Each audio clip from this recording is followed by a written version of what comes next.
नमस्कार।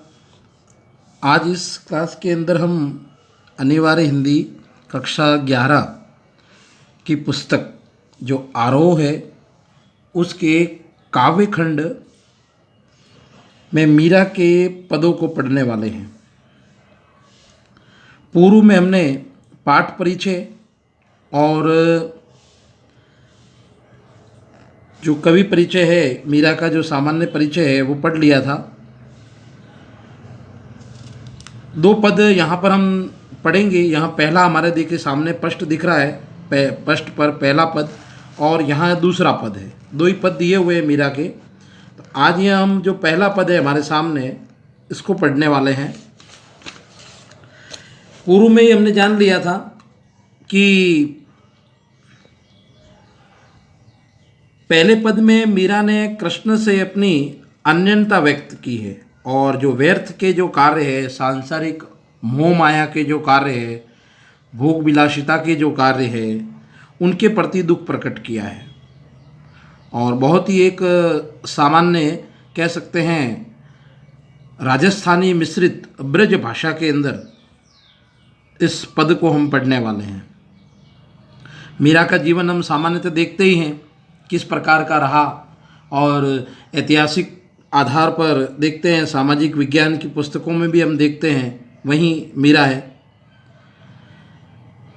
भोजराज की मृत्यु के बाद में किस तरह से उनको राणा विक्रमादित्य के द्वारा प्रताड़ित किया जाता था, जहर का प्याला दिया गया, भेजा गया, अनेक प्रकार की सासू ननद उनको अपशब्द कहती थी। ठीक है, तो ये सब स्थितियाँ, लेकिन फिर भी उन्होंने कृष्ण की भक्ति को नहीं छोड़ा। कृष्ण की जो अन्यन भक्ति थी उसको निरंतर प्रारंभ रखा और रैदास की मंडली में आकर, रैदास की शिष्य परंपरा में आकर और उन्होंने फिर यहाँ सांसारिक मोह माया को त्याग दिया। तो चलिए आज हम प्रारंभ करते हैं। यहाँ पहला जो पद है उसकी भावार्थ को हम समझते हैं। मेरो तो गिरधर गोपाल दूसरो न कोई, ये मीरा की बहुत प्रसिद्ध पंक्ति है या मीरा का प्रसिद्ध भजन है, काव्य है, कुछ भी कह सकते हैं। मीरा यहाँ पर अन्यनता व्यक्त करती है, वो भी श्री कृष्ण के प्रति, उनके रूप के प्रति। तो उन्हीं को हम आज पढ़ने वाले हैं कि किस प्रकार से उन्होंने अपनी भक्ति का उल्लेख इस पद के अंदर किया है। शब्दार्थ आपको पूर्व में करने के लिए दे दिए थे, वो आपको अगर नहीं किए हो तो उनको करने हैं ताकि काव्य को कहीं समझने में आसानी रहती है। भक्तिमती जो मीरा है वह कहती है कि मेरा तो गिरधर गोपाल है, अर्थात श्री कृष्ण है, उसके सिवा कोई नहीं है, अर्थात मुझे और कुछ भी चाहिए नहीं। मेरो तो गिरधर गोपाल दूसरो न कोई, जाके सिर पर मोर मुकुट मेरो पति सोई। अर्थात जिस श्री कृष्ण के मस्तक पर मोर मुकुट शोभित है वही मेरे कृष्ण पति है, उसी को मैंने पति के रूप में स्वीकार किया है। ऐसा मीरा इसके अंदर बताती है कि श्री कृष्ण ही मेरे क्या है, सर्वस्व है, सब कुछ है। छाड़ी दई कुल की कानी कहा करिए कोई। छाड़ी का मतलब है छोड़ना, छाड़ी का अर्थ है छोड़ना।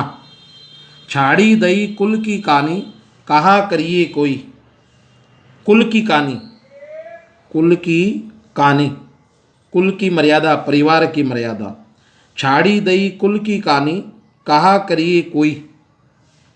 अब हमको समझ में आ गया होगा इस पंक्ति में, छोड़ना, परिवार की मर्यादा, उनके लिए मैंने कुल की यानी परिवार की जो मर्यादा है वो भी छोड़ दी है।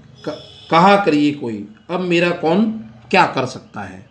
ठीक है, छाड़ी दई कुल की कहानी कि मैंने उनके लिए मतलब श्री कृष्ण के लिए अपने परिवार की मर्यादा को भी छोड़ दिया है। हम देखते हैं सामान्यतः कि राजमहलों से बाहर निकलकर, विधवा होते हुए भी राजमहलों से बाहर निकलकर और उन्होंने उस राजघराने को छोड़ दिया था और उस मंडली में आकर और साधु संतों के साथ में भजन करती थी।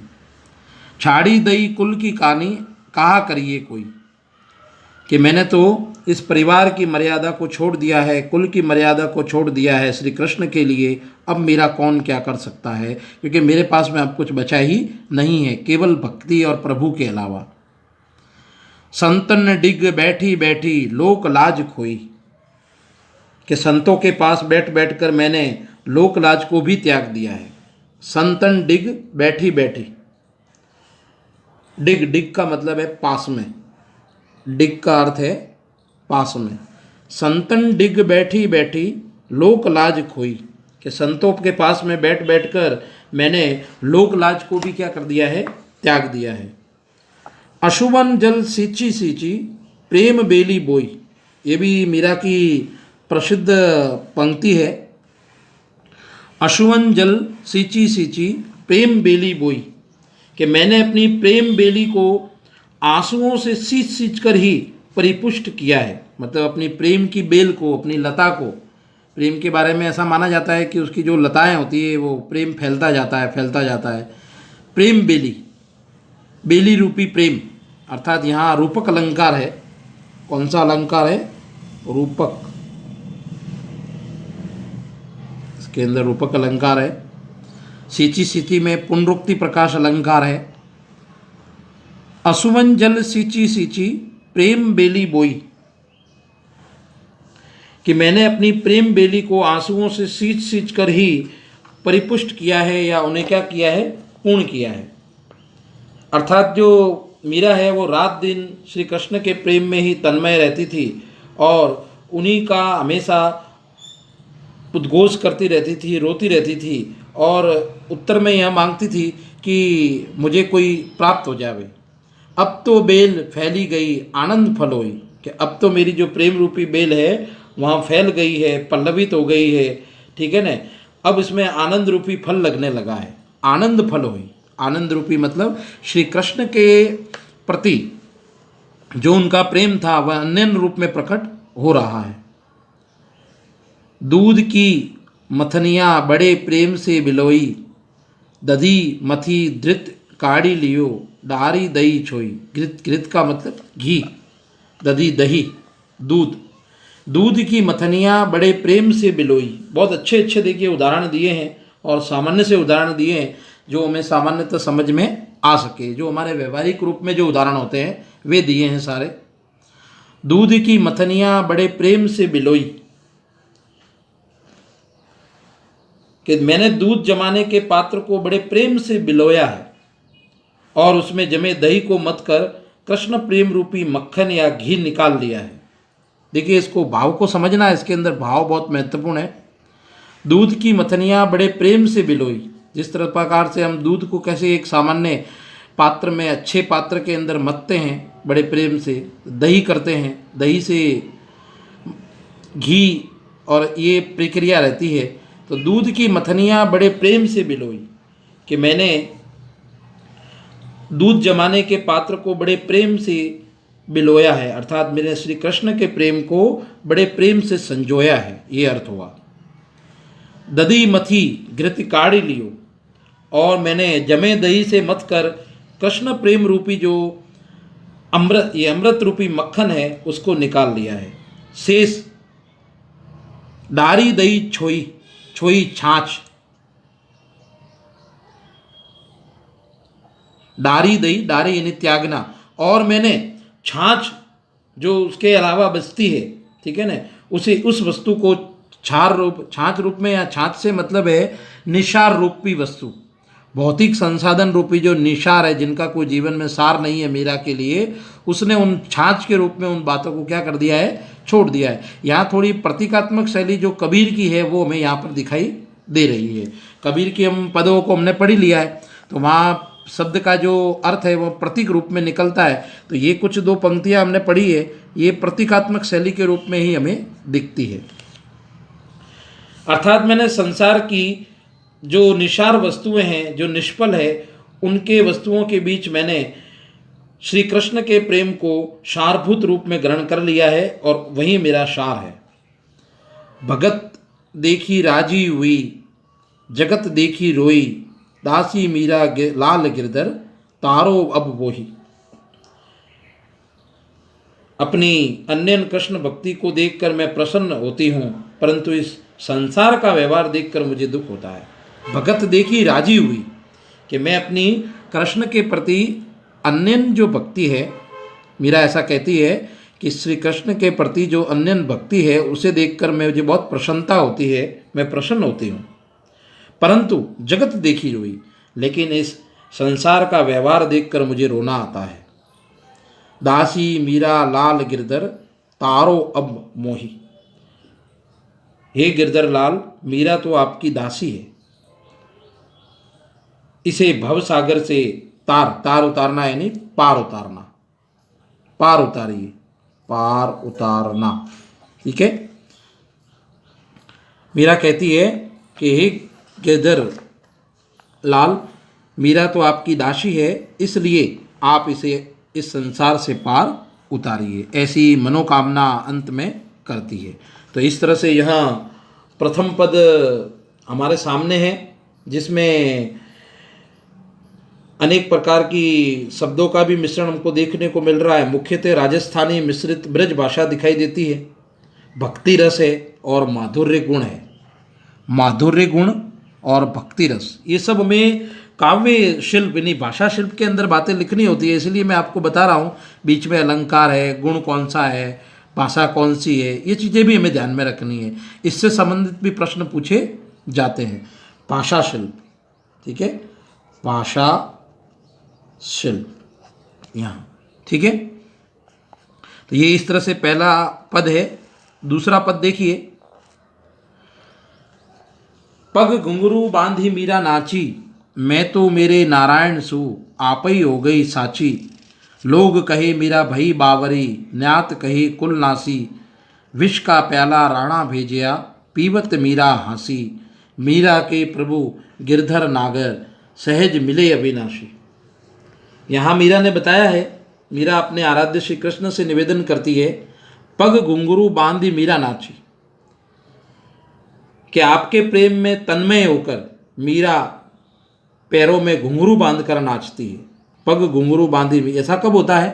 पैरों में घुंघरू बांधकर कोई कब नाचता है? जब पूर्ण रूप से तन्मय हो जाता है उसके अंदर। तो मीरा यहाँ श्री कृष्ण के प्रेम में तन्मय हो गई है, इसके कारण वह पैरों में घुंघरू बांधकर नाचती है, आंखें बंद करते हुए और नाचती रहती है। मैं तो मेरे नारायण सु आप ही हो गई साची। मीरा कहती है कि मैं अपने आराध्य श्री कृष्ण की अपने आप ही दासी हो गई हूँ, अर्थात उनके प्रेम में वशीभूत होकर मैं समर्पित हो गई हूँ, आप ही हो गई साची। लोग कहे मीरा भई बावरी, और ऐसी स्थिति को देखकर लोग मीरा को क्या कहते हैं कि मीरा तो पागल हो गई है। मीरा की मानसिक स्थिति है वो क्या हो गई है? खराब हो गई है। क्यों?